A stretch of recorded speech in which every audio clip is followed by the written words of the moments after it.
The fall of the Roman Republic that was heralded by the ascension of Julius Caesar as dictator for life in 44 BC, his subsequent assassination, and the wars and horrors that followed, are for good reason one of the most focused on eras of all Roman history, the great rise of the Julio-Claudian dynasty, and the emperors Augustus, Tiberius, Caligula, Claudius, and finally Nero.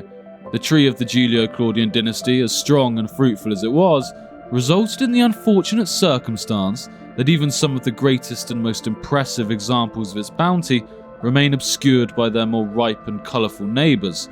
Our protagonist was brought into the world in one of the most scandalous and infamous events in the era's history, and the circumstances for his birth are an almost perfect analogy for the chaos of his time, yet many will have never heard his name, or at best as a passing reference to someone else within his family. He is known to history by a few names, and holds as high a place in the royal lineage of ancient Roman families as was possible. Nero Claudius Drusus, or Drusus the Elder, was born into a situation that exemplified the climb for power and birthing of empire that was the arrival of the Julio-Claudians. Drusus, despite his lesser-known status compared to the behemoths of his age, was pivotal in this early stage of empire building, and showed the world that the turmoil and fratricide that had infested the fall of the Republic did not represent a once great power that had lost its way, but instead a new era of Pax Romana. Drusus is one that once discovered as like a missing piece to a puzzle, bonding together lots of this early period of the empire, but one that until noticed can all too easily be forgotten. His incredible and short-lived life of conquest and adventure was one that has only survived to us through scraps and notes in histories of the other great members of his family. This lack of a biography is not due to any kind of lack of exploits on his part, but due to misfortune. He had two major histories written about his life that are both sadly lost to the embers of the past, one by Pliny the Elder and the second by Emperor Augustus himself. It is certainly a short list of people whom the most powerful man in the world might wish to write a biography of their deeds and exploits.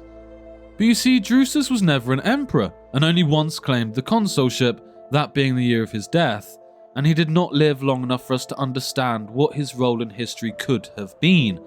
But even in his 29 years, his boldness and bravery was admired by even the highest-ranking men of the empire. Drusus would in fact not just be a key piece in shaping the emperors of the early empire, but the borders of the Roman world itself. As just a man in his early 20s, he would be tasked with securing one of the most volatile and dangerous regions of the vast territories that made up the Roman world. His military campaigns would take him further than any Roman had ever gone, into the unknown and near mythical lands of Germania. He was a general, a politician, and a seafarer. He married the most beautiful woman of his time, Antonia, the daughter of Octavia and Mark Antony. And although it is Drusus's military career and his burning desire to claim the trophies of Rome's ancient past, like the Spolia Opima, that made him a leading figure in his time, his family is what truly helped cement his legacy. For you see, he was not just an admired member of the Roman elite. He was the elite.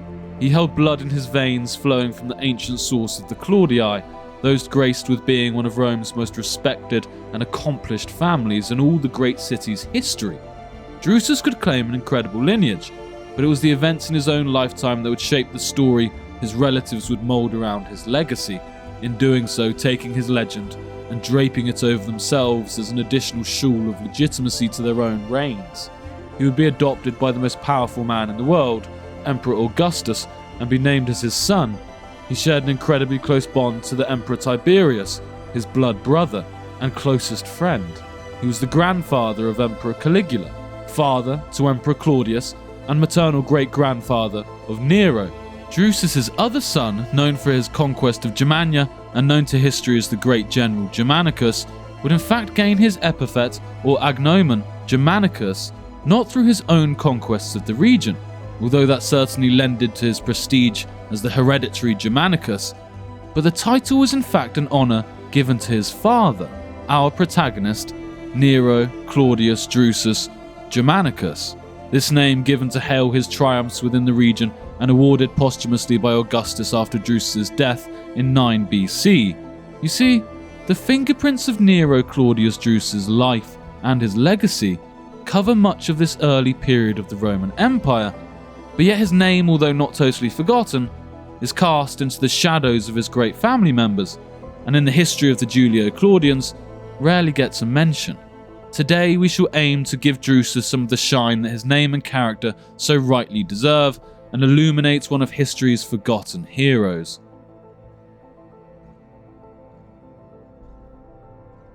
Welcome to the Embers of the Past.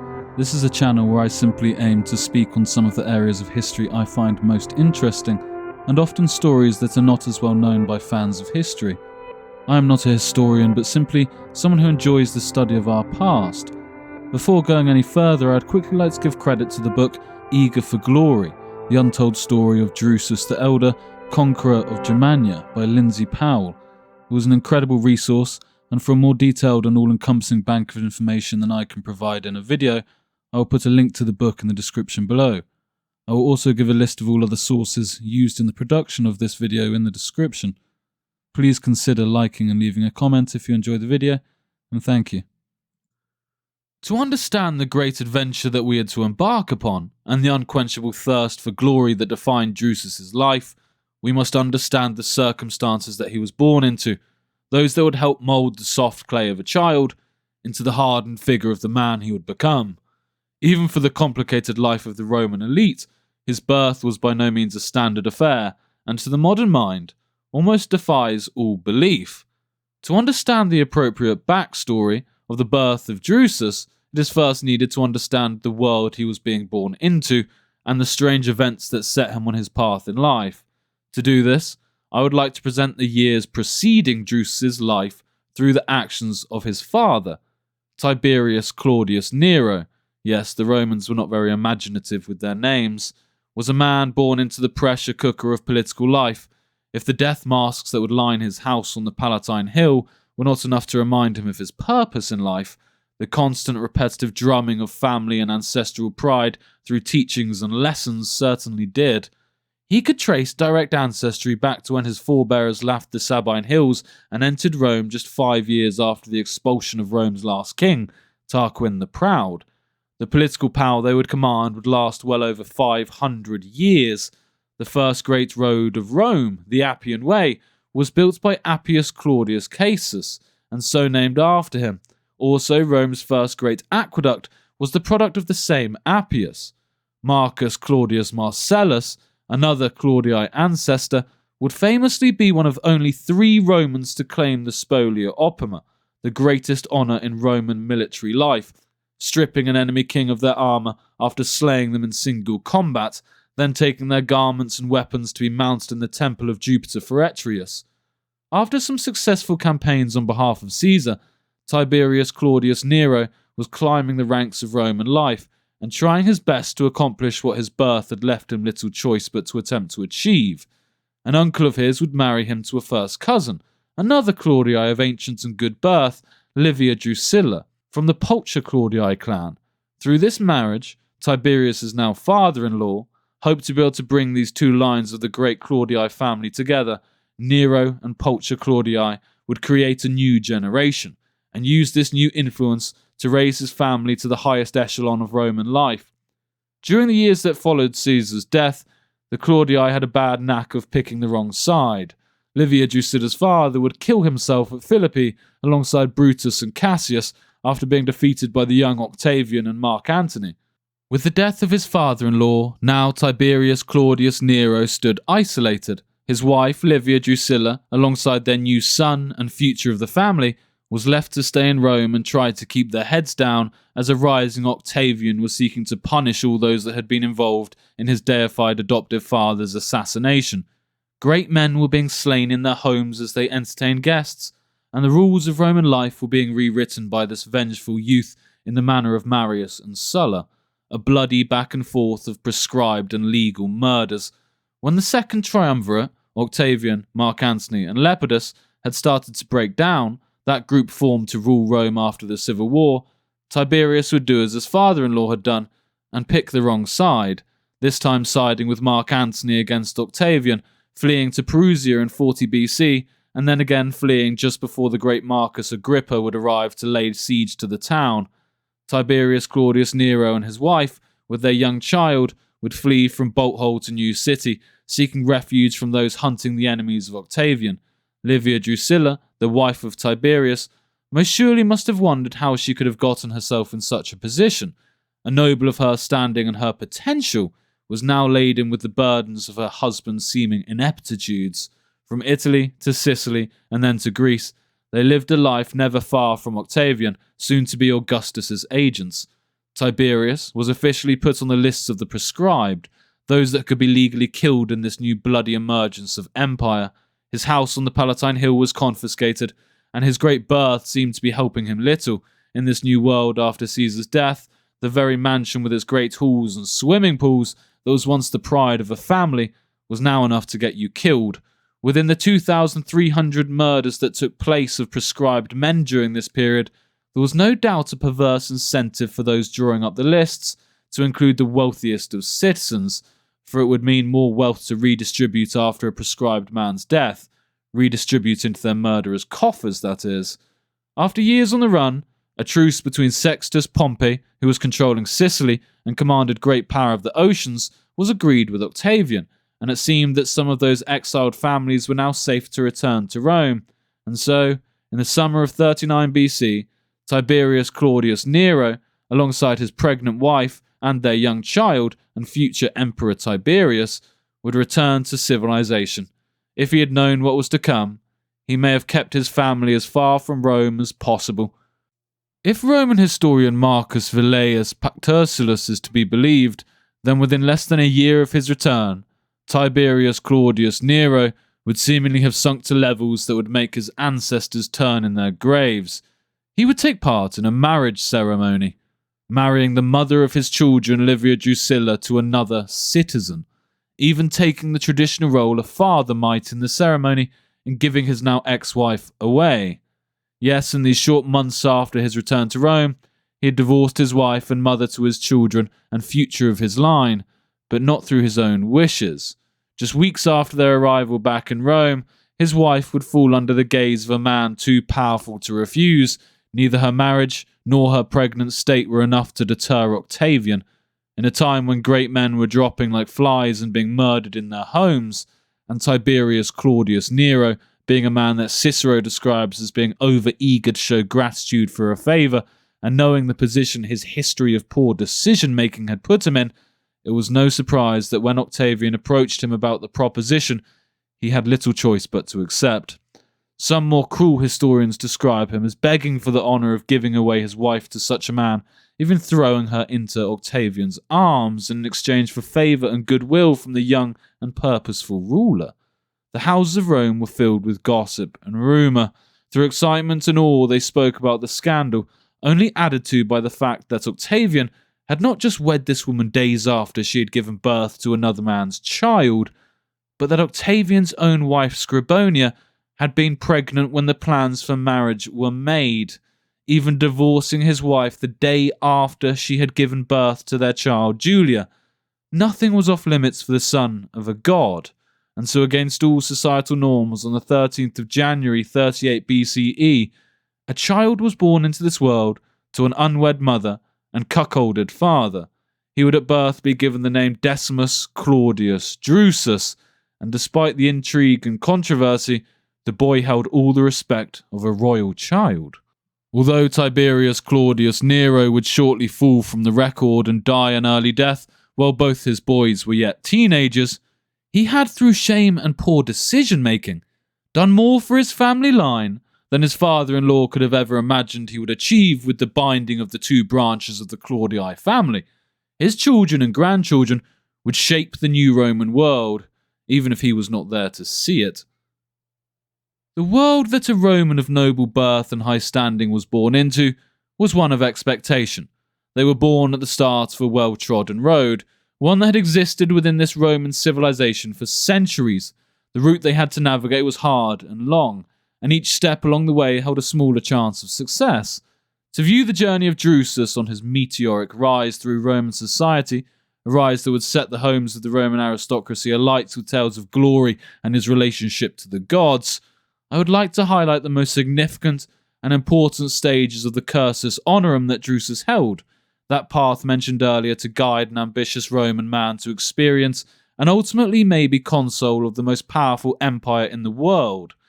Drusus's path was both more open than his contemporaries due to his family connections, and yet in many ways a much more difficult path to navigate in the world of jealousy and dynastic politics that is involved in any empire-building process.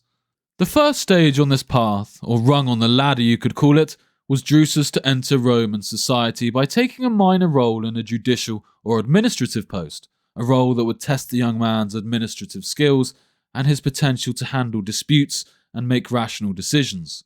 All of these decisions would be overseen by more experienced men further up the path of the cursus honorum. Each year, 26 young men were selected to take up one of these roles. It could be a job involved in the production and minting of coins, or managing the network of extensive streets and road networks outside the city's walls. Another group may be sent to work within the prosecution or defense of legal cases within the courts of Rome. Here they had the chance to show their rhetorical skills and ability to convince, persuade, and ultimately understand Roman laws to a greater extent. In this role, Drusus's brother Tiberius had successfully defended a Jewish king in a case judged by Augustus himself.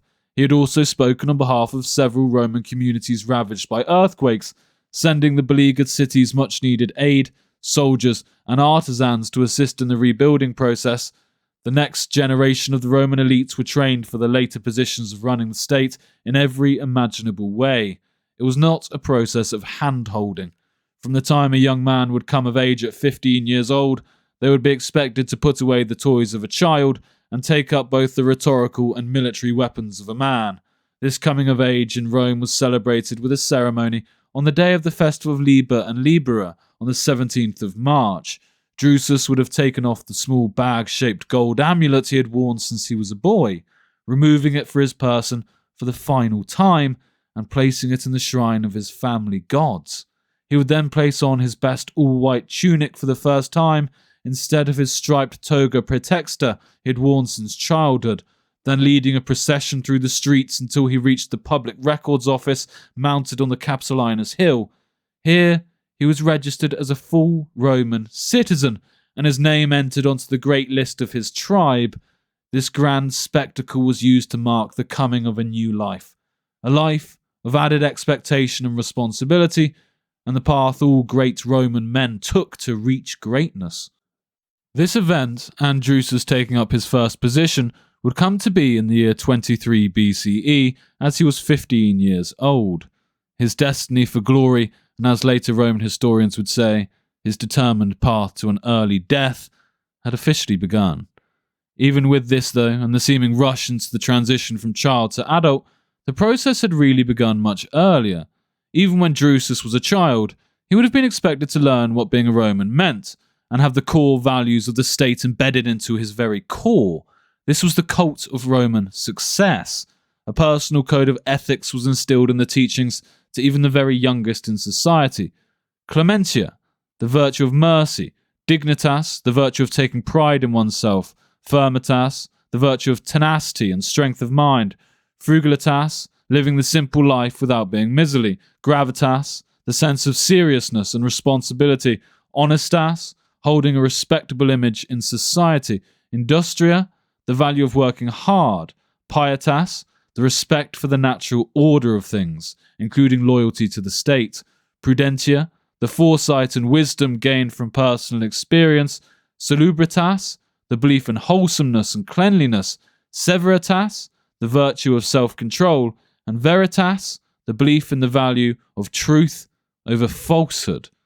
This education would have begun for Drusus at age 6, most likely educated by a freedman or Greek teacher, learning, memorizing, and writing Homer in Latin or Greek, and additionally being taught the outlines of arithmetic and other basic necessities for Roman life.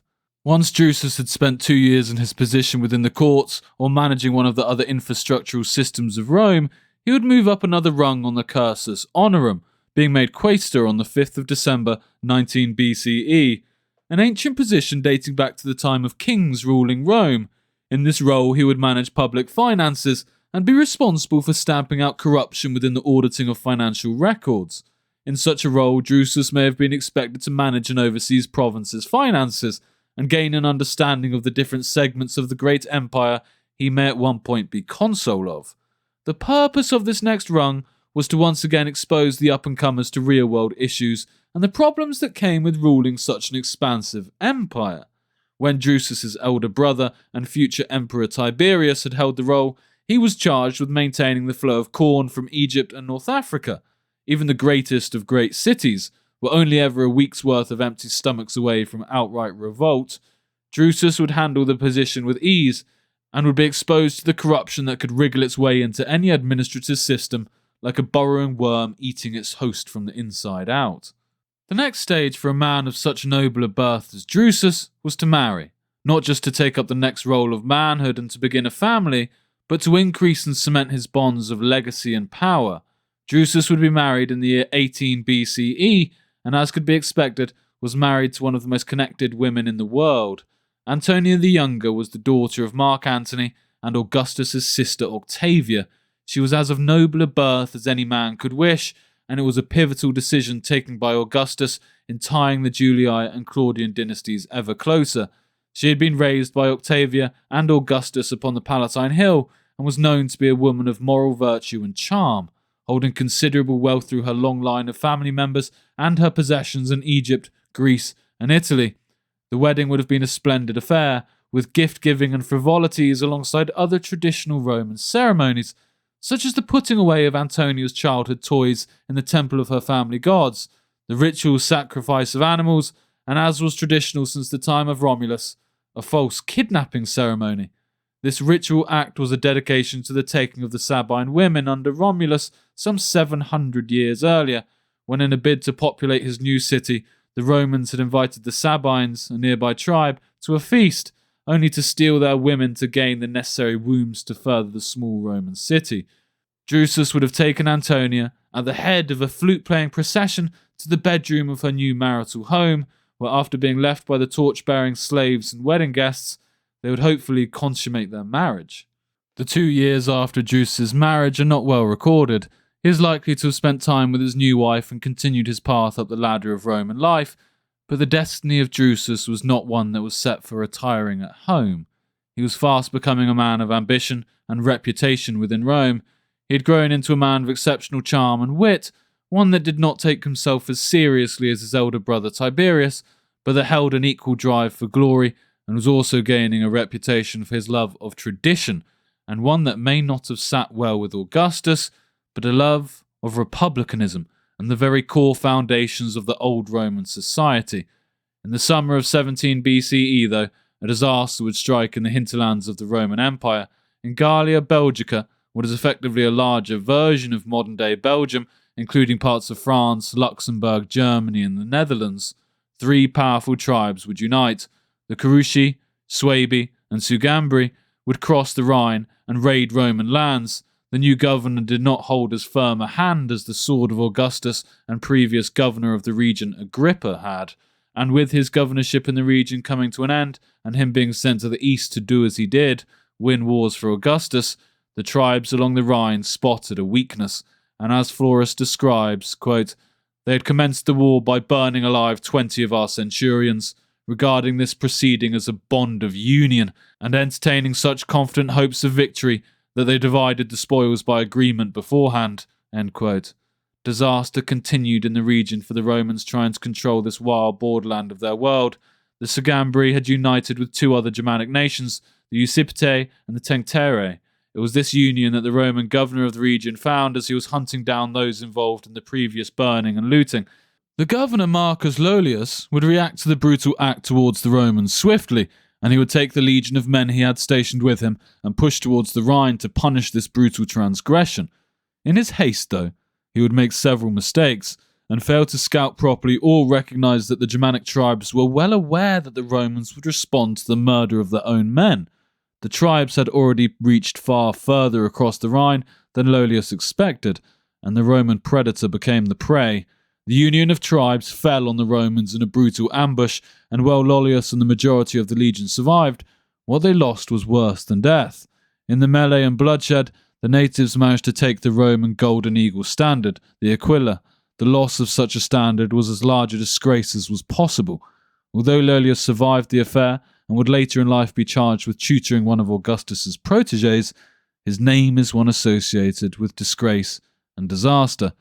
Augustus arrived in the region and the next year negotiated with the tribes the return of the eagle and the return of the tribesmen to their homes across the Rhine. The raid into Roman territory from across the lands of Germania, the river of the Rhine, and then into Gaul, while giving some small gains to the barbarian tribes, would ultimately lead to the largest review of northern frontier policy since Caesar invaded Gaul 4 decades earlier. The Roman frontier did not hold a defensible line, and no firm political or military border. The Rhine formed a useful natural barrier, but as had been seen, once the river was crossed, the invaders could travel far inland before meeting any Roman resistance, and the patchwork of tribes and smaller streams that formed the borders and barriers were more broad zones than clear lines of defence. Looking at the maps that had been drawn up by Caesar and even Agrippa himself, the northern frontiers were not effectively defensible.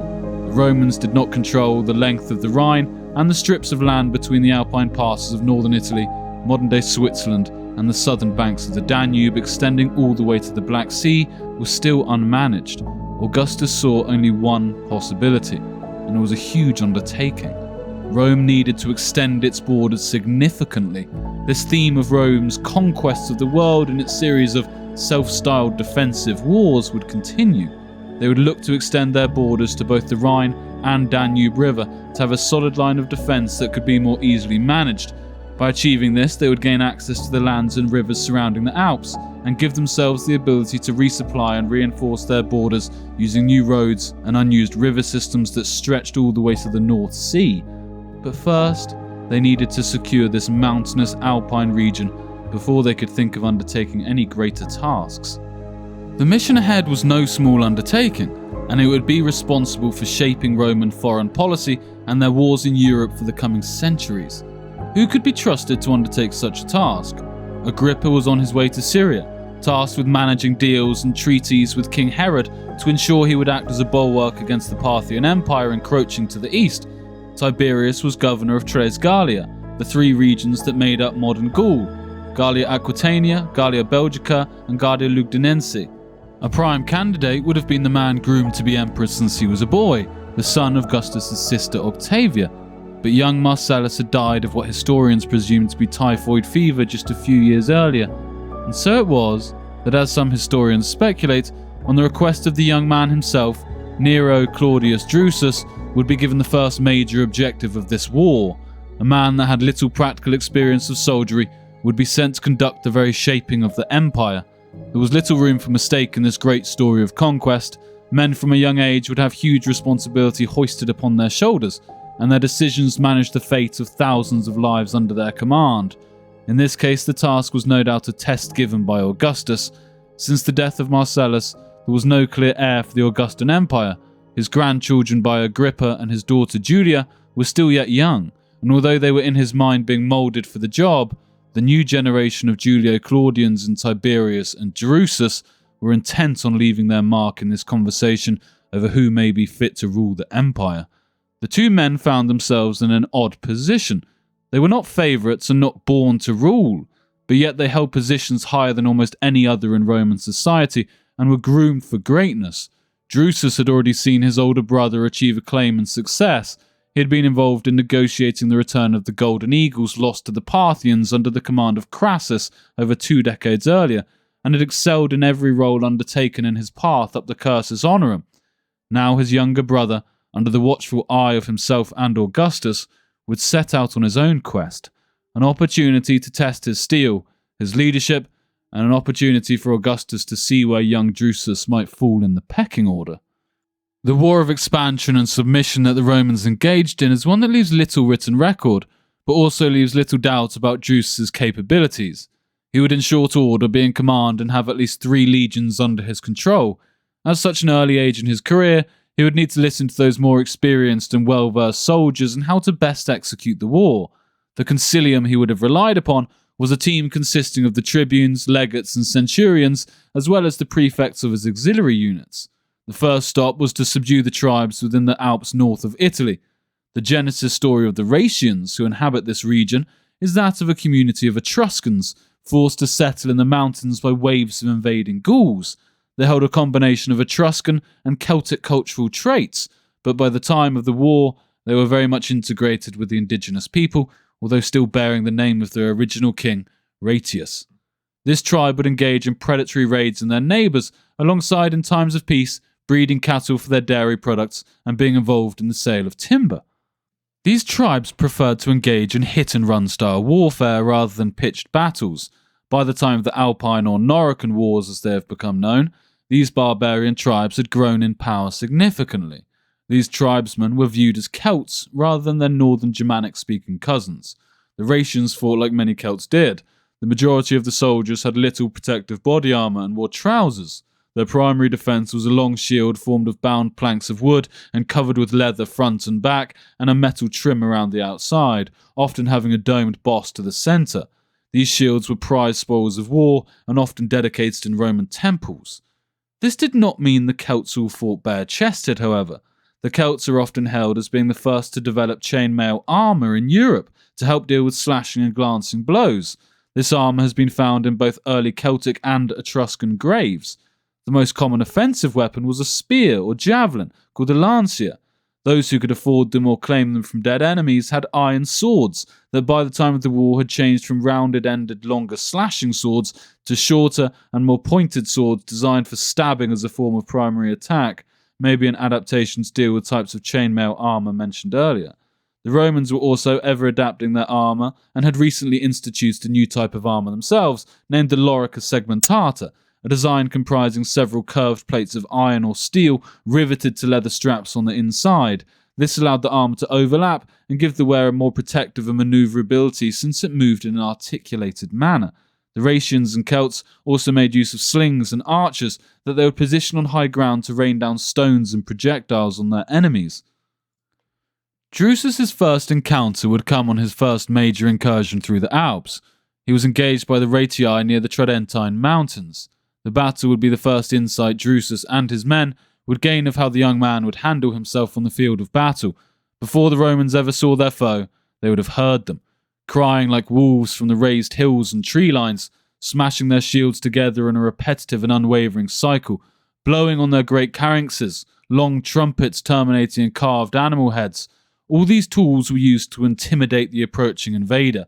The Rhaetians fell on the Romans as they neared a narrowing in the passes of the Alps. It was a bloody and short encounter for Drusus. The initial charge was held by the Roman lines as he rode up and down the line shouting orders and encouragement. The first wave of Rhaetii would be annihilated by the timed release of a wave of pilums, throwing javelins that the Romans were trained with since entering the service. Like a shockwave, the first line of Celts would fall, before the Romans would rearm with a second or lighter pilum, releasing like a shotgun blast into the enemy ranks once more. With this shock to the bravest and front line of the enemy, the famous gladius would be taken from the Roman scabbard, and the melee of wood, iron and blood would continue to the howling cacophony of trumpets and death. The mechanized Roman machine would push forward step by step, methodical, almost industrialized, stabbing and thrusting as they did so. Very few could beat the Romans in a set battle once their forces had been laid out in order. The foul stench of blood and iron would stretch across the battlefield. The charge of the Rhaetii had quickly turned into a rout. Drusus had his first taste of battle, and it seemed not to faze him for a moment. He would quickly push further into the Alps, following the Adige River and then establishing a permanent crossing there, becoming the first Roman to ever do so, known as the Pons Drusi, now known as Bolzano. The campaign would be hard fought though, mainly due to the strategic issues posed. The Roman troops faced huge ascents through the valleys and mountain passes of the Alps, each soldier laden with over 30 kilograms of armour, and the carts with their much-needed supplies would struggle with the terrain to keep up with the troops. Drusus was in enemy territory, and the Roman roads and riverways so needed for transport were still not yet secure or even built. Drusus was to head down the Rhetian Pass and ultimately find the Rhaetii again, using high ground as their defensive position. Stories of Horace swirled, describing mothers dashing their children's heads on rocks to hurl their limp bodies at the Roman soldiers as they advanced. A bit of colourful Roman storytelling, perhaps. Even with this unusual battle tactic, the Rhaetians were subdued or fled further afield, and Drusus would build communication and troop depots along the route of the Roman advance. Augustus would have been sent updates of the campaign, likely through communication with couriers. Augustus, suitably impressed, would honour Drusus with the position of praetor, granting the entitlement of 6 lictors as bodyguards. The victory was not complete, however, and the Ratii retreated further into other tribes' lands. This new problem had the potential of causing more uprisings along the Roman frontier, and a feared large-scale migration of people being driven towards the empire. Augustus needed this to be a quick war, and so he called on Drusus's brother Tiberius to head towards the Rhine from his station in Lugdunum, modern-day Lyon. The ensuing campaign was swift and brutal. The two brothers' forces would raid and subdue as they moved through the countryside, Tiberius even building a small navy of ships to cross Lake Geneva and launch an amphibious war on the Ratii and their ever-roaming hordes. Drusus's force would meet with Tiberius in a pincer movement, and the ensuing melee was concise. The Ratians were subdued, and as Cassius Dio records, with an unusually high number of fighting-age men, rather than kill them or deal with future uprisings, they would be pressed into the Roman army. From these regions, 8 cohorts were raised to be sent to fight Rome's wars across the empire, almost a full legion's worth of troops, a bleak end to their fight for independence. Now they would fight in Rome's wars across the world to subdue other independent-minded people like themselves. It seems, though, that the brothers' ambitions were not satisfied, and in the summer of the same year they would march to subdue the Vindelici and the Norici, who lived in cities in the southern tip of Germany. The campaign concluded with the siege of the capital city of the Norican peoples, and their oppidum at Virinum was taken. The kingdom of Noricum had succumbed to the power of the Claudius brothers. Both their stocks rose greatly, and it seemed that maybe the heirs apparent to the throne had been found. Augustus would mint coins depicting him sitting in his curule chair, with his arms outstretched receiving olive branches from 2 armed figures wearing cloaks, Tiberius and Drusus.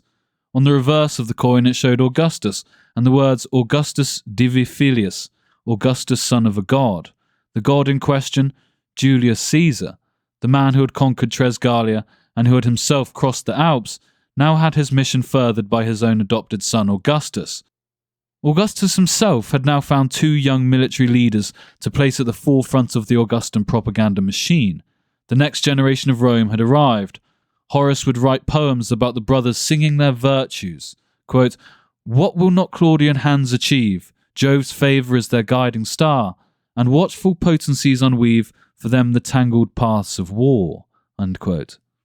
Thanks to Drusus and Tiberius, the Roman armies now controlled all major passes of the Alps, connecting the Mediterranean to the world beyond and into southern Germany and across to the banks of the Danube. Roman winter camps would be built along the new borderlands and secured with strong garrisons of soldiers. Raetia would eventually become an imperial province. Augsburg was founded as the market town of the province and was populated with retiring legionaries who had perhaps just subjugated and subdued the region. Drusus was the man of the hour and returned to Lugdunum to his wife and his newly born young child, the boy named Tiberius Claudius Nero, later to become known as Germanicus. Both future Emperor Tiberius and our Drusus would name their sons after each other in a sign of respect. Here in Lugdunum, Drusus would meet with his stepfather Augustus and mother Livia. They would celebrate this great victory for the empire and the coming of a new hero of the family. But Augustus, now seeing the potential in the young man, was not going to allow him to rest for too long. Tiberius needed to head to Rome and continue his political career. Drusus would now take charge of the huge region and troublesome territory of Tresgalia and become Princeps Legatus Augusti pro praetor in 15 BCE at the age of 22 years old. Drusus was now effectively political leader and top military general of a huge region of the empire. Rome was ever in need of capable and reliable war fighters and statesmen, and the survival of the empire depended on such men, able to use their charm and diplomatic abilities as readily as their versatile nature when planning campaigns and navigating the inevitable great battles and wars of the time. In 12 BCE, now 3 years on from the last point in our story, and a world away from when Drusus had been given charge of Tresgalia as an inexperienced young man, a great blow would strike the Roman world. Marcus Vespasianus Agrippa would die. The man who had guided Augustus to the throne and handled much of his military campaigns was gone. Agrippa would be buried in Augustus's own mausoleum, and Augustus would spend over a month in mourning. Tiberius, against his own wishes, was to divorce his wife and marry Augustus's daughter and Agrippa's widow Julia. This left a great commander-shaped hole in the Roman world. Tiberius was a proven military leader and had conquered and quelled revolts in Pannonia and Illyria, but Tiberius was not always an easy man to manage, and he very much had his own idea for the path of his life, and Augustus's shaping of Tiberius's world did not always sit favourably with the future emperor. On the other hand, Drusus seems by all accounts to have become the hero of Rome in these past 3 years, but he seemed an altogether different man to one that was suited to be the next Augustus, maybe due to him being the younger brother and less experienced of the Claudii, and growing up in a world where he knew he was always 4th or 5th in line to ever be picked as the next emperor, if that even was Augustus's wish upon his death. At this point the world still wondered if this was a blip in Rome's republican history or a new stage of the great city's evolution. Drusus, it seemed more than anything else, did not wish to hold the highest honours of state, but he sought glory, not through holding office, but through warfare. Before we summarise how Drusus's last 3 years had gained him such glory, I think it's appropriate to touch on why his legend is tied to glory rather than a burning desire for power. When he was a boy still under the tutelage of his Greek scholars, he would have not just been taught the great tales of Homer and the Iliad, the history of Romulus and the great birth of Rome, but a large focus of a great family like the Claudii would be their own history. This would shape who Drusus would become, knowing that as a child and teenager who was well down the ladder of likelihood to become emperor, if one was to be, he looked to his ancestors for his inspiration in the world. The Claudii had been honoured with 28 consulships, 5 dictatorships, 7 censorships, 6 triumphs and 2 ovations. They were known as men of boldness, stubbornness and principle. In 207 BCE, Gaius Claudius Nero, as consul, had been involved in the Battle of Metaurus, during the pivotal and bloody struggle against Hannibal for Rome's very survival that was the Second Punic War. In this battle, he would take the head of Hannibal's brother Hasdrubal and duly have it thrown over the walls into Hannibal's camp to display the ultimate end for those that dare oppose Rome. By adoption of his mother's grandfather, he also held the blood of the Livy, a plebeian family who had the honour of 8 consulships, 2 censorships, 3 triumphs, and 1 dictatorship. In 91 BCE, Marcus Livius Drusus had attempted to reform the Roman state and strengthen the position of the Italian allies in their effort to gain citizenship. His political manoeuvring gained him assassination for his efforts. The death was an ingredient in a long recipe for disaster, and the Italian allies revolted. The social war that this helped ignite would last 4 bloody years and shape the future of Rome. This is but a glimpse into the legends associated with Drusus's family. Within all the households he lived as a boy, Nero, Augustus and Livia, he would have seen the wax masks taken of his great relatives, brought out into public to be worn at funerals, their faces also revealed at great weddings, so even the ancestors of old could celebrate in the next steps of their family's glory. As a boy, Drusus mixed and mingled with the elite of Rome, including Agrippa, no doubt discussing his days of glory at Philippi and Actium, and the wars to secure the empire.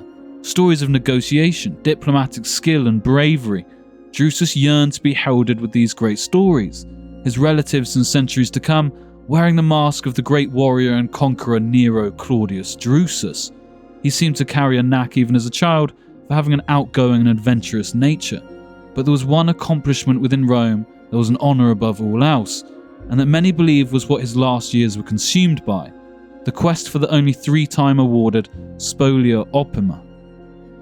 But in 12 BCE, like mentioned earlier, Drusus had returned to a sombre Rome on the death of Agrippa. He had governed Tresgalia for 3 years, and to say his New Testament governing had been a success would be a vast understatement. He returned as a conquering hero. As soon as he had taken command of the region, he had shown his keen eye for politics and the people under his control. His entire career in both the military and political life had revolved around Tresgalia and the Germanic regions surrounding it. He had learned much in these years.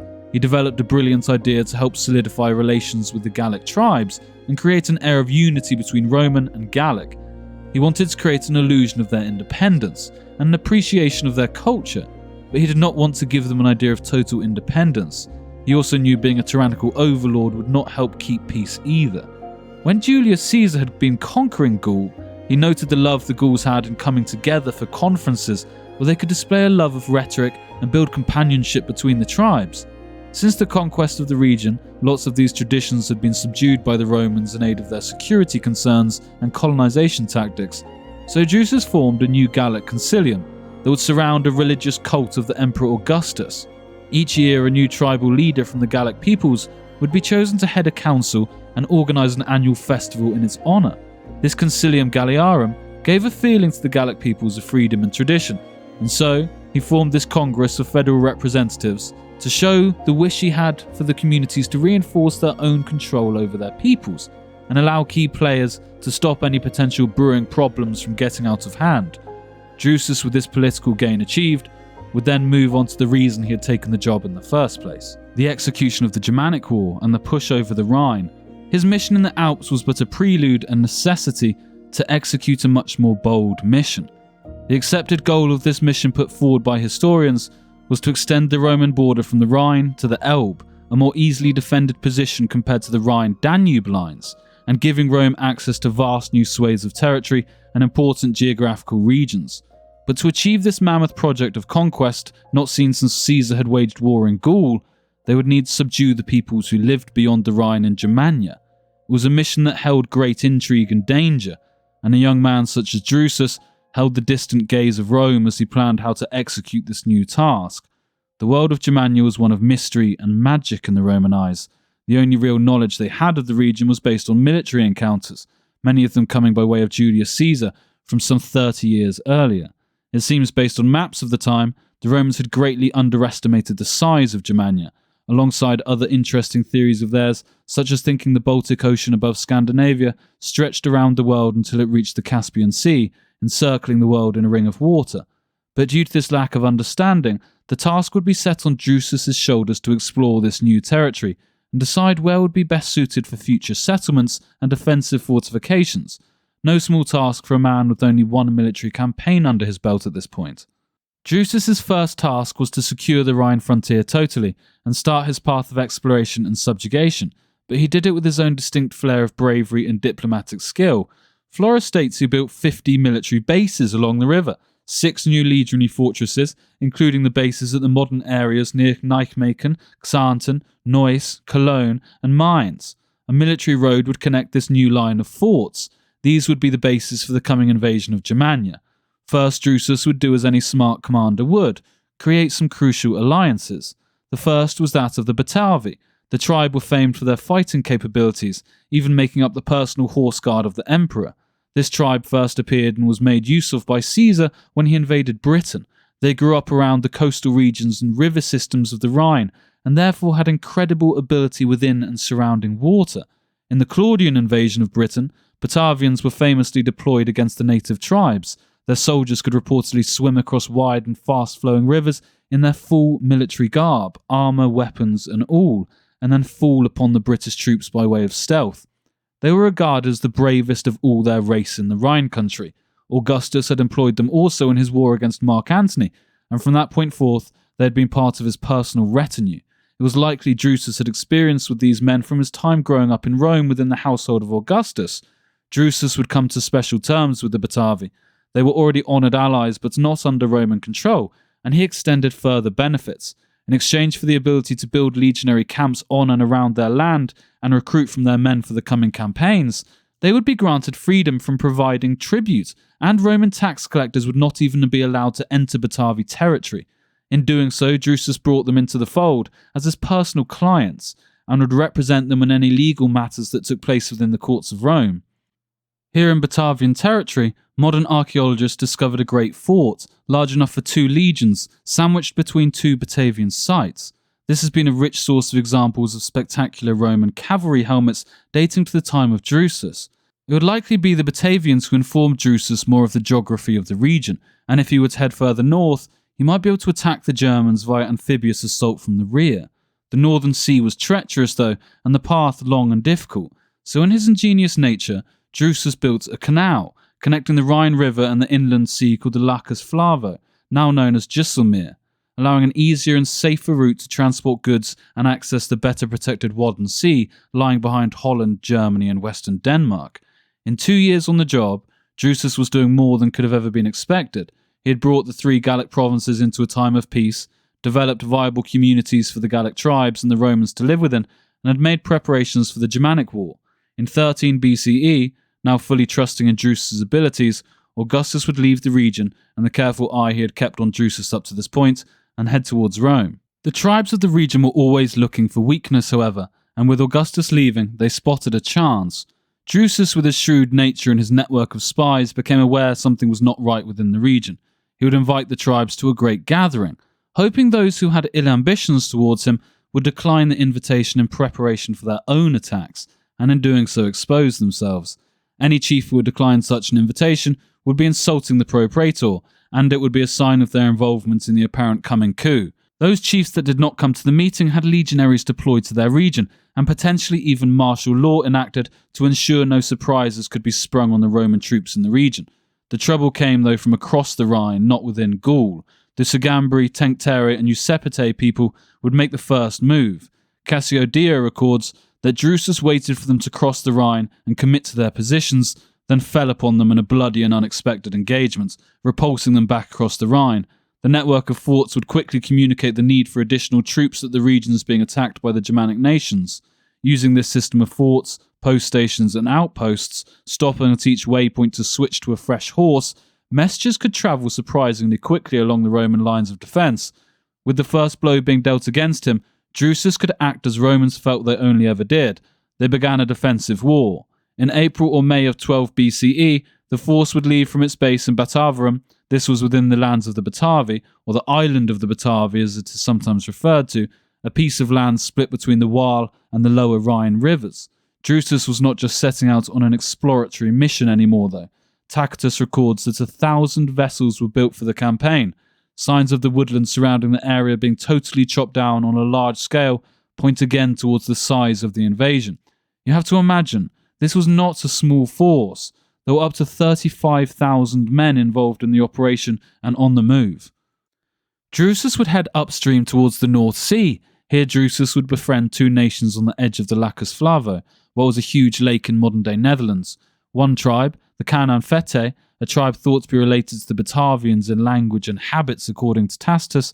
Next, the Frisians, who inhabited the east side of the lake.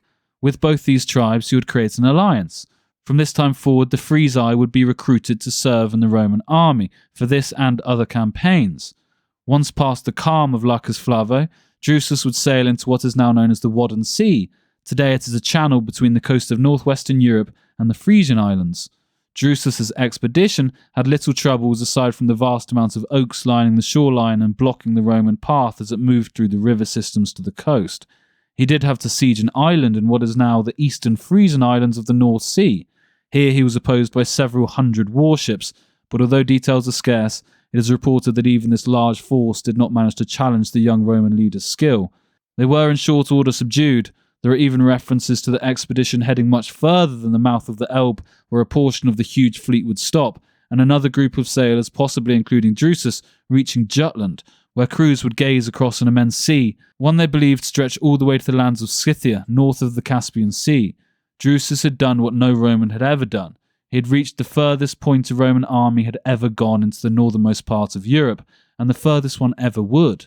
He was an explorer and naval commander now, not just a general and politician. He was pushing the boundaries of Rome to new limits. The next stage for Drusus was to embark into this almost otherworldly planet beyond the Rhine. He would invade the lands of the Chauci next. Here again, it seems with his huge force behind him of both Romans and native tribes, he would come to terms with them and engage in commercial activity. Supported by their fleet and their new Germanic allies, they would continue along the Elms River. Although not navigable along much of its path today by boat, at the time the river landscape was different, and the smaller oared vessels could navigate through the river systems deep into the country with the help of soldiers on land, helping to remove debris and trees from their path. But at the end of 12 BCE, winter had caught up with the young general Drusus, and this would end his campaign. He had placed his troops in their barracks along the Rhine for winter and head to Rome. The news of his exploits had fast out-travelled him, and he was the talk of Roman society. He was honoured with the title of Praetor Urbanus by Augustus, a position involved in the administration of justice between Roman citizens. Drusus was placed on a new silver denarius, showing a Germanic man kneeling at his feet and offering up a standard in a sign of humility. He was the first of all Roman generals to navigate the Northern Ocean and reach out deep into the world across the Rhine. In his accomplishments in just the young man's second military campaign, at 25 years old, he had subdued a rebellion, neutralized the Rhineland Germanic nations, and recruited new allies to aid the Roman cause, mapped new peoples and regions, engaged in a successful amphibious invasion and a naval victory before penetrating deep into unknown territory. The return to Rome in 12 BCE was not all happiness though. As mentioned earlier, Agrippa was dead, but in his death, a potential new heir to Rome's military might may have emerged. Brave and fearless, Nero Claudius Drusus had arrived. He had little time for relaxation though. As soon as winter was concluded and the spring had returned, in 11 BCE Drusus was sent back to the region he was at the forefront of conquering, Germania. I would just quickly like to take a moment to apologise for my pronunciation. Drusus would reorganise his fleet and troops and move from the fort at modern-day Xanten, cross the Rhine, and head down the 158-mile-long course of the Lippe River in an easterly direction until he reached its source at Bad Lippspringe, on the edge of the Teutoburg forest. Forts were established at Holsterhausen, Beckenhausen and Obereden, and a bridge was built over the Lippe. Drusus had passed through many tribal lands unhindered, partly due to the war that the Germanic tribes were launching on each other at this time. He mapped new territories, made new alliances, and by the time summer was coming to a conclusion, would turn and head back towards base at Vetera in western Germania. Before turning back though, a bad omen was spotted. A swarm of bees congregated outside the tent of Praefectus Castorum Hostilius Rugus. The augurs were called and they foresaw a potential disaster ahead. This final sign was enough. The campaign was concluded and the Romans began their 200-mile journey home.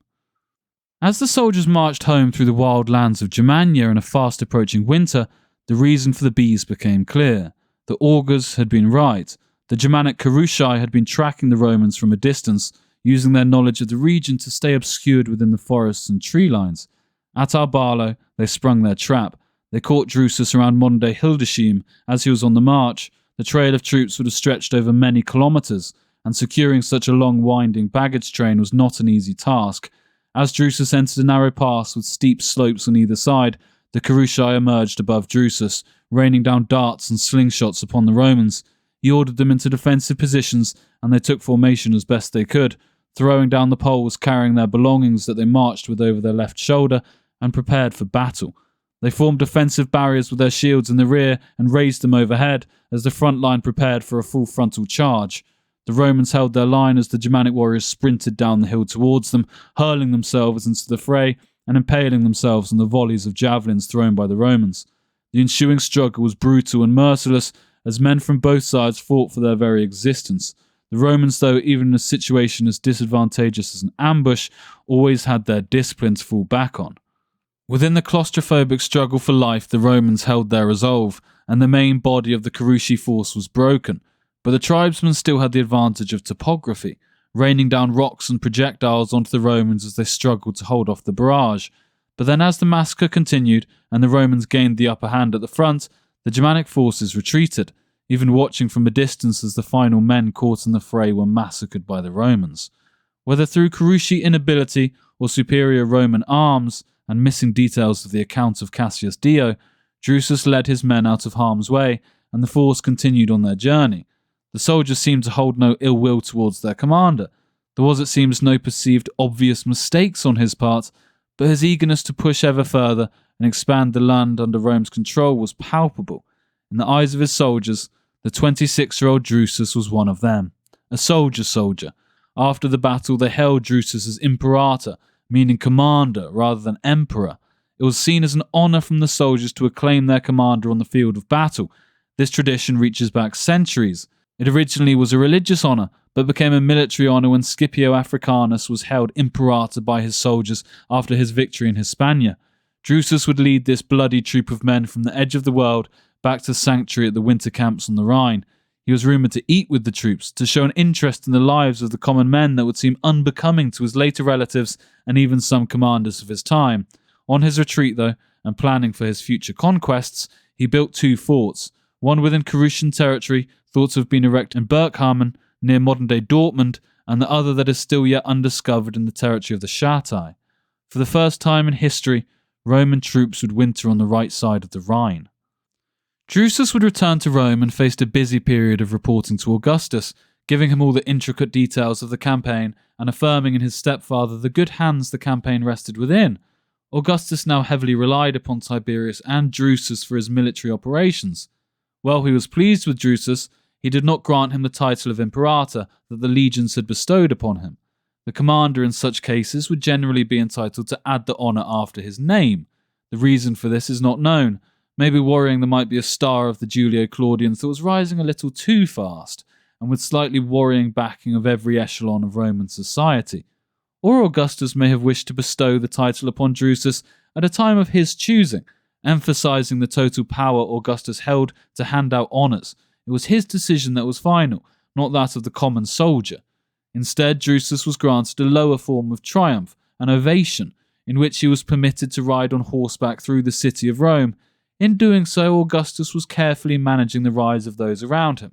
No one's glow could become greater than his own, but he could not outright turn his stepson against him. So this was a prize for the young man that Augustus controlled and dispensed.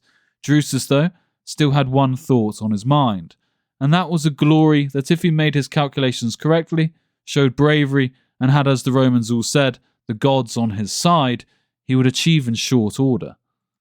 At the end of 11 BCE, a monumental but brief moment in history would take place. The great doors of the temple of Janus Geminus were shut, an act signifying that the Roman world within its borders was at peace. The last time it had happened, and only the third time in the nation's history, was after Agrippa had won the Battle of Actium, and Augustus had invoked the ancient ceremony. However, the Dacians revolted in short order in Pannonia, and then the Illyrians rose up once more. Tiberius would be sent back to his old stomping ground to once again quell the revolts. The next year, Drusus also had his second son. Future Emperor Claudius would be born into the world. The legacy Drusus was creating was one that was hard pushed to be ignored. The military alliances he was building in the north, and the skill with which he managed his provinces in Gaul, were only matched by his bravery and apparent martial prowess he had displayed to his soldiers over his previous campaigns. He is described as, quote, a youth of as many and as greater virtues as human nature can cherish or industry acquire, and whose genius it is doubtful whether it was better adapted for the arts of war or of peace, end quote. In 10 BCE, though, at the start of spring, he would once again set out on campaign. Here would come legends of spectacular displays of single combat on Drusus's part. Drusus was not the only Roman to have set out on the path of the Spolia Opima. It was the rarest honour in all of society, even harder to attain than emperor, dictator, or consul. Military might was ultimately what had gained the Republic her huge borders and fearsome reputation, and in such military deeds were viewed above all else, even if some of the less willing combat-inclined senatorial elite might turn their nose up at such quests for glory. Cicero stated some half-century before Drusus's time that, quote, preeminence in military skill excels all other virtues. It is this which has procured its name for the glory of the Roman people. It is this which has procured eternal glory for this city. It is this which has compelled the whole world to submit to our dominion. All domestic affairs, all these illustrious pursuits of ours, and our forensic renown, and our industry, are safe under the protection of military valour. The highest dignity is in those men who excel in military glory. End quote. In 29 BCE, another had claimed the Spolia Opima on the battlefield, but in the world of Roman politics, nothing was off limits for ensuring no one man became too powerful. Marcus Licinius Crassus, grandson of Triumvir Crassus, who had famously lost the Roman eagles to the Parthians at the Battle of Carrhae, and Tiberius had subsequently helped negotiate back. This grandson of Triumvir Crassus had been on campaign in Macedonia when he met an enemy king on the battlefield, slaying him in front of far too many witnesses to be disputed. But Augustus, or Octavian at this point, was still fresh into his tenure, and his political authority still not solidified. He played down the claim of Crassus. One of the requirements to claim this honour and mount the armour and weapon of the fallen king in the temple of Jupiter Fraterus was that the one who took the spoils had total command over the army he was at the head of, and since Augustus held Imperium in Macedonia, he claimed half the honour and held a joint triumph with his political rival Crassus, downplaying the affair and ensuring that no one could claim to be the first in centuries to claim such an honour. There is an even deeper element within the story as well, though. That being that this idea of total authority over the army was not one solidified in history. To be at the head of a Roman army and claim the spoils was what seemed to be required. But within Augustus's great rebuilding of the city and temples of Rome, he had personally undertaken the restoration of the temple of Jupiter Feretrius, and in doing so, he very conveniently happened to uncover a piece of writing within the temple around the time of Crassus's victory, stating that against what had been the belief, a previous recipient had in fact been consul, and therefore commanded total authority over the army in the field, and was not simply a general as Crassus had been. In doing so, he added this new edge to the story, and as Crassus had not been consul in the year of him taking the spoils, the armour was not to be mounted in the temple of Jupiter. Augustus managed the honours handed out to Romans like a father carefully managing his children's sugar intake. The next year would be much like the previous two for Drusus, forays out across the Rhine, and as legend has it, in this time Drusus would claim the spolia in unrivalled displays of bravery, but little has passed down to us of the events themselves. Nevertheless, Drusus would be claiming the honour for himself rather than the full recognition. He was not consul, and he would not be able to mount the armour or arms anywhere without the full backing of his stepfather. But in 9 BC this would all change. He was now 29 years old, had multiple military campaigns under his belt, and was respected and admired even above his elder brother Tiberius. The soldiers of the Gallic nations and those stationed across the Rhine viewed the Julio-Claudian conqueror as the next coming of Julius Caesar. Everything was falling into place.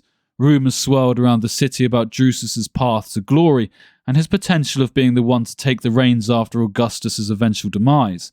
The German wars would have permitted Drusus with too many chances to count to claim the rich spoils. Suetonius records that he was eager for glory and, quote, frequently marked out the German chiefs in the midst of their army and encountered them in single combat at the utmost hazard of his own life.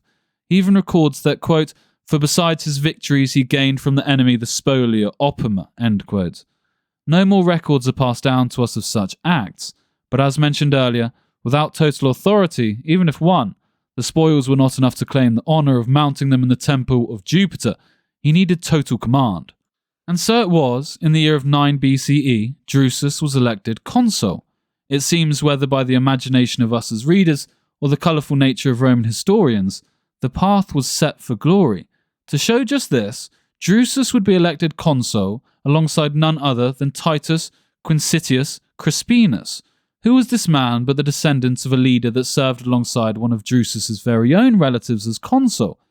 Marcus Claudius Marcellus, that last man to claim the spolia opima in 222 BC, the last Roman to ever be recorded as mounting the arms in the temple of Jupiter Feretrius, and now centuries on, two men from both these great families would serve together once again as consuls, as another great Claudian, Drusus, would seek to claim the greatest honour in Roman history. It seems, though, that Drusus's path was marked, and it was not a path that ran next to the temple of Jupiter Feretrius. In that year, the spring of 9 BCE, he left the camp in Mogontium and marched towards the Elbe, desperate to establish and secure this new Roman frontier. Cassius Dio describes this campaign as restless and hastened, maybe Drusus feeling the pressure to complete his command and expand the empire again, or his underlying intention of claiming and mounting the spolia opima.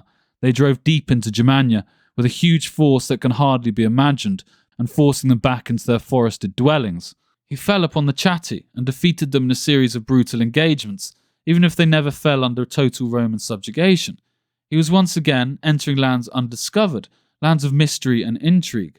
Huge animals that slept leaning against the massive bases of oak trees, awakening with roars of beasts from the underworld.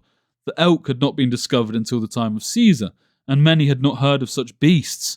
Caesar had reports on this world Drusus now found himself in. He mentioned how he was personally acquainted with men who had reached out into the Hercynian forest, spending 60 days marching in an attempt to cross the mythical land and never emerging from the eastern side. It stretched along the Danube as far as the Western Alps and included the modern Black Forest on its western side.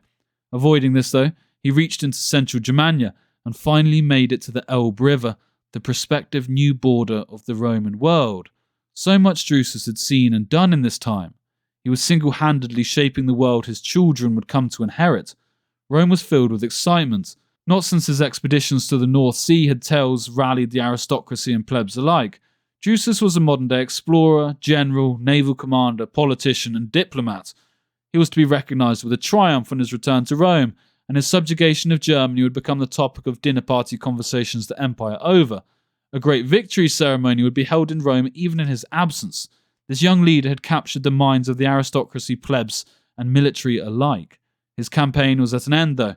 He had hounded the Carusi from the Weser to the Elbe, and had doubled the distance covered in the previous 2 campaigns. He was now 500 kilometres from the Rhine, and had reached all the way to the new planned, but never truly achieved border of the empire, the Elbe. Well on the edge of the world, though, Dio records that Drusus was visited in his dreams by a Swabian woman of superhuman size, upset at his intrusion into her Germanic lands and his desire to cross the Elbe. She asked him, quote, "Whither pray art thou hastening, insatiable Drusus?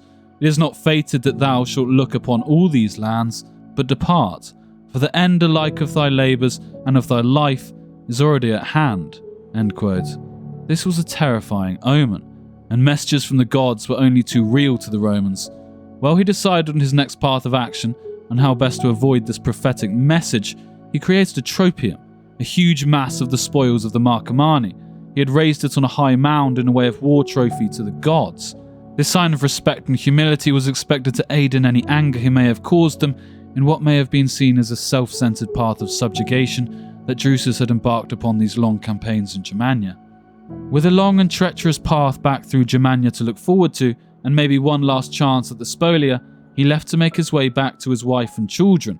In the following nights, wolves would be heard surrounding the Roman camp, and sightings of 2 small children would be seen wandering between the tents.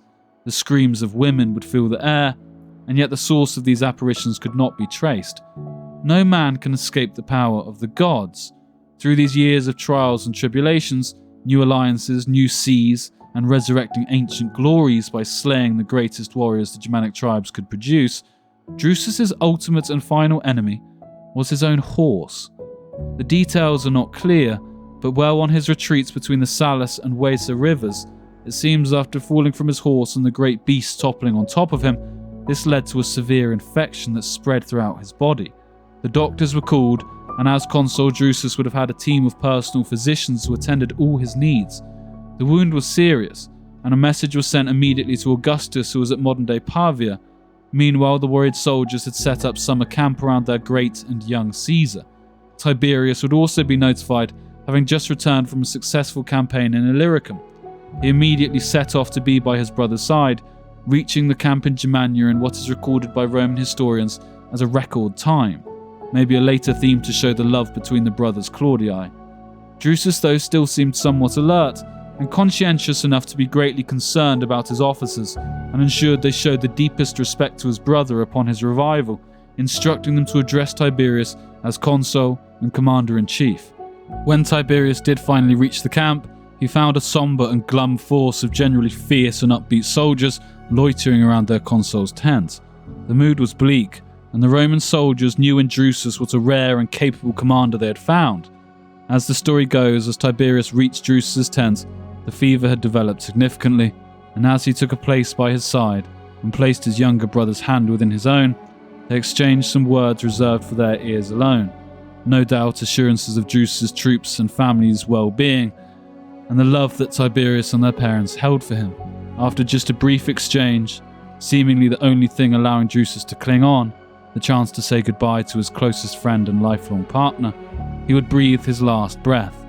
Nero Claudius Drusus, the unlikely boy who was born through scandal and became the greatest military leader and explorer of his generation, was dead at just 29 years old.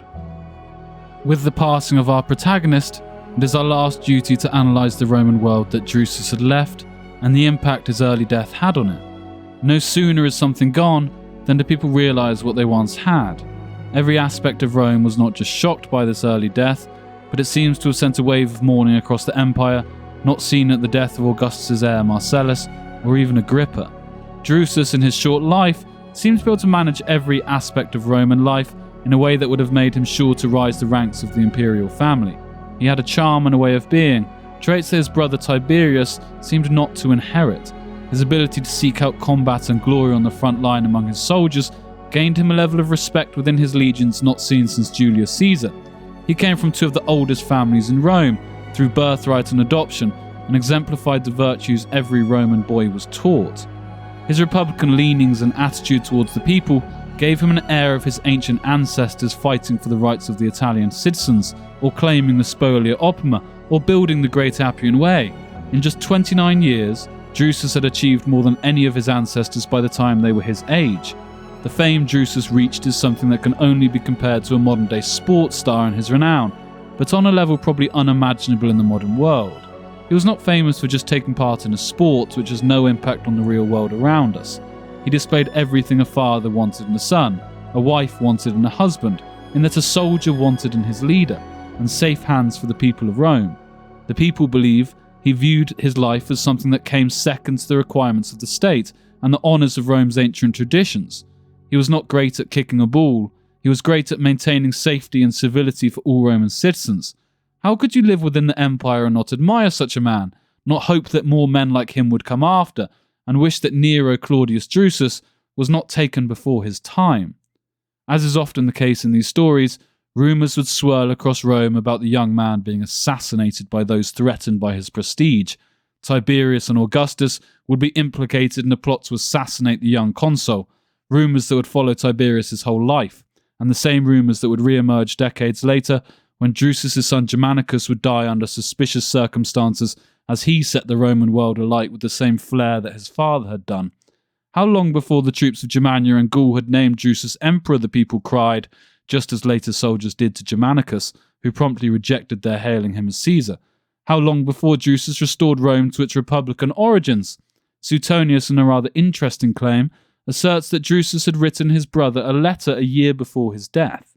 In this letter, Suetonius writes Drusus would assert to Tiberius that they needed to talk with their stepfather Augustus and propose he resign and restore the republic to the way it was intended to be on its founding. As the record goes, Tiberius would instead show this letter to his stepfather. The events that followed this are not recorded, but Drusus' republican leanings and traditional beliefs were well known within Rome. Tacitus notes that, quote, "The memory of Drusus was held in honour by the Roman people, and they believed that had he obtained empire, he would have restored freedom." End quote. These rumours aside, within both Drusus and Augustus' life, they truly only ever showed absolute devotion to each other, or at least as far as we can tell. Drusus was at the heart of the cult of the living god Augustus, and a key part in giving it credence in the Gallic provinces. Augustus had alongside his infant adopted sons Gaius and Lucius named Drusus heir to the empire later in his life. These are not signs of hatred between the men, but there was the ever-real possibility that Drusus had no intention of upsetting the man who had raised him and given him every opportunity in life. But he also had no plan to see the empire go past Augustus' lifetime. Regardless of speculation, the result across the empire was one of extreme mourning, an outpouring of grief that radiated through all of society. On his death, the news spread first through the camp of his soldiers in Germania. Bewilderment and shock was sent through the troops. They were understandably upset at the loss of their Drusus. The men hoarded the tent and demanded the body of their leader. Tiberius asked the troops to show the same restraint he was and maintain some dignitas. Honouring the last order of Drusus, they honoured Tiberius as consul and respected the man who had even in death been looking out for the benefit of his family. Such a man was not to be born again for generations, they said to each other. Drusus would have a death mask taken to join all those great ancestors in the homes he had grown up in. Multiple copies of the mask would be placed in each household. Drusus was dressed in his best clothes and had a gold coin placed under his tongue to pay Charon, the ferryman, across the river Styx to the underworld. The men of Drusus' legion demanded to honour Drusus in their own way. To this Tiberius agreed, and so with an extraordinary pact made between the troops and the native peoples of Germania, the soldiers were free to move without attack. This was a sign of respect by the tribes to show the reverence with which they regarded Drusus, even as an enemy. And so Drusus' very own experienced and loyal officers, tribunes and centurions, would carry his funeral bier on their backs from the summer camp to modern-day Mainz, a journey of several days' march, navigating all the terrain the country had to offer. Here Augustus would meet his stepson and propose that he not be cremated here beside the Rhine, but be taken back to Rome, where he belongs. Drusus then began the long journey home. Tiberius would walk at the front of the procession in an extraordinary public display of devotion all the way back to the city of Rome. As news of the convoy approached, people would have entered the streets to mourn their governor. all in their own way had a reason to love Drusus. After weeks on the road and now followed by a huge trail of mourners, Drusus reached Rome. After laying in wait, his funeral would begin with a procession through the streets. The masks of his ancestors were removed from their homes and connected to life-size mannequins, depicting the office and rank they held during their lifetime, some even mounted within chariots. The procession would wind its way to the Forum Romana. When they reached this place, Drusus would be raised upright on a platform, so he appeared to be standing and alive, and so all thousands gathered could see him and pay tribute to their young leader. Both Tiberius and Augustus would give a sombre speech. Tiberius would speak of the love held for his brother, and a man that he truly could say he admired in all things, and hailed the honours he had achieved in his Alpine and Germanic campaigns. Next, the body was taken to the Circus Flaminius, where Augustus spoke and asked the gods to, quote, make his Caesars like Drusus, and to grant himself as honourable an exit out of this world as they had given him, end quote. Drusus would next be carried to the Campus Martius, where the Romans would cremate him upon a great funeral pyre. His wife Antonia would kiss him a final farewell, and the funeral pyre was lit as relatives and friends threw personal belongings and items Drusus had been fond of onto the fire alongside him. Drusus's remains would then be gathered together and placed in the great mausoleum of Augustus. The Senate would convene shortly after his funeral and agree on a resolution awarding Drusus posthumous honours. Statues were to be mounted in public places, and a triumphal archway would be built on his great ancestor's road, the Appian Way. Although it does not survive, its image was depicted on coins at the time. The monument itself, based on other triumphal arches of the time, had an arch around 10 metres high. It would be flanked by huge marbled columns, surmounted by giant bronze trophies decorated with Germanic spoils of war. From each of these hung the traditional German shields. Sat below each trophy was a Germanic warrior captured and hands tied behind his back.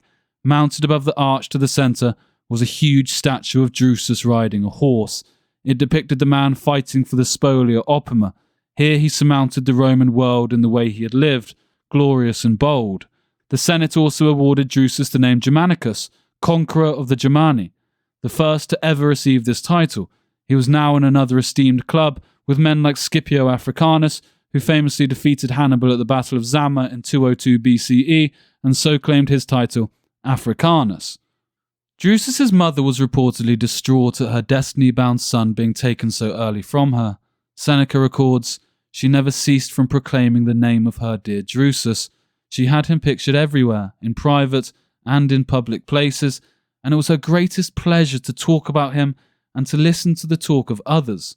She lived with his memory.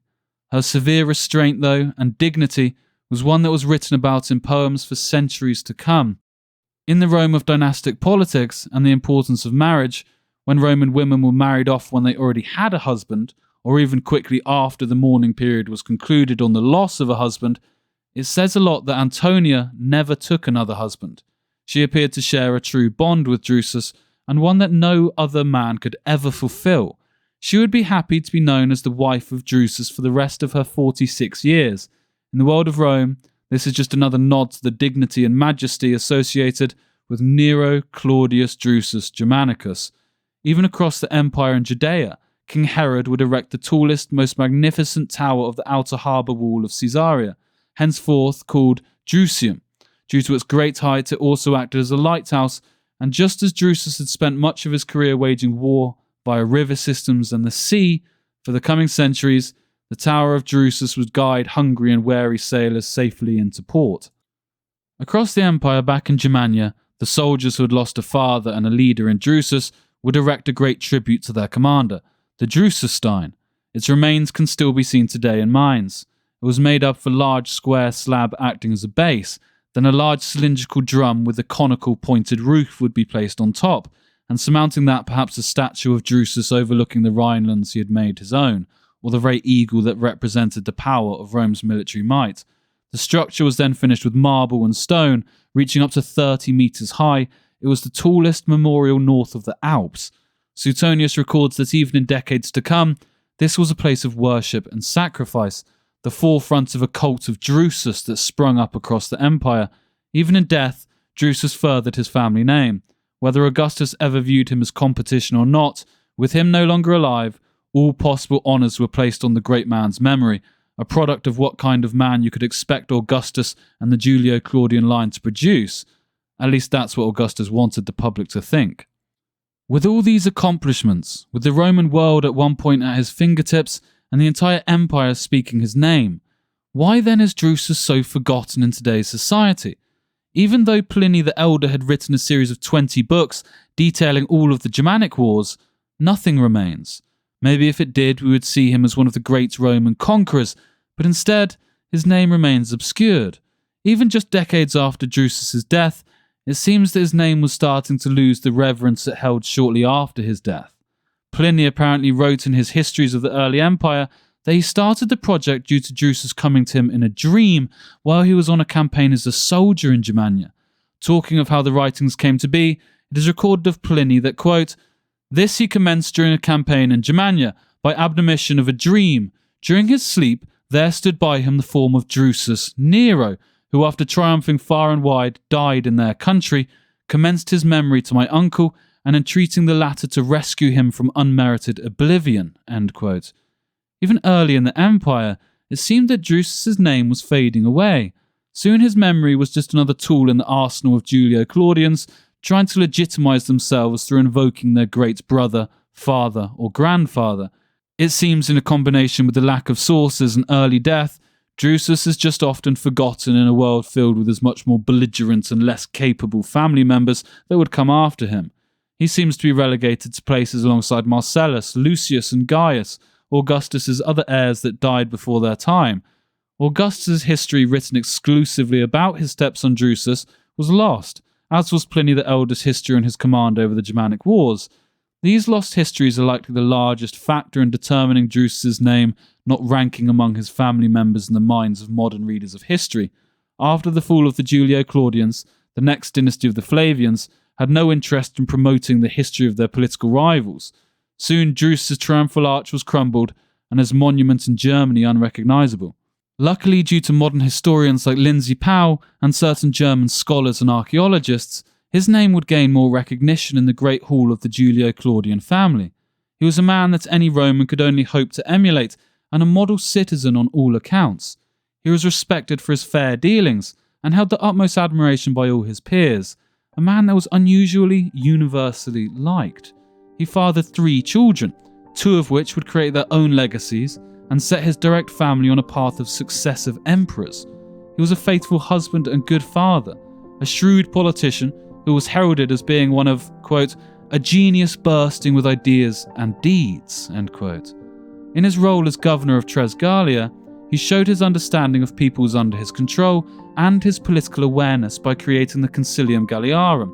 He displayed great military ability and the most important attributes of any general, the ability to adapt on the move, combined with an extreme sense of planning and direct execution. He never lost a battle. In all his combined commands and years across the Rhine, in never before ventured territories. He was the first Roman to reach the North Sea and explore the world of land and water beyond Roman understanding. He was truly one of the seemingly great and noble Romans of his era, beloved by aristocrats as much as his very legionaries. His place was truly at the heart of this period of empire, and his name deserves a place atop the great Julio-Claudian family tree.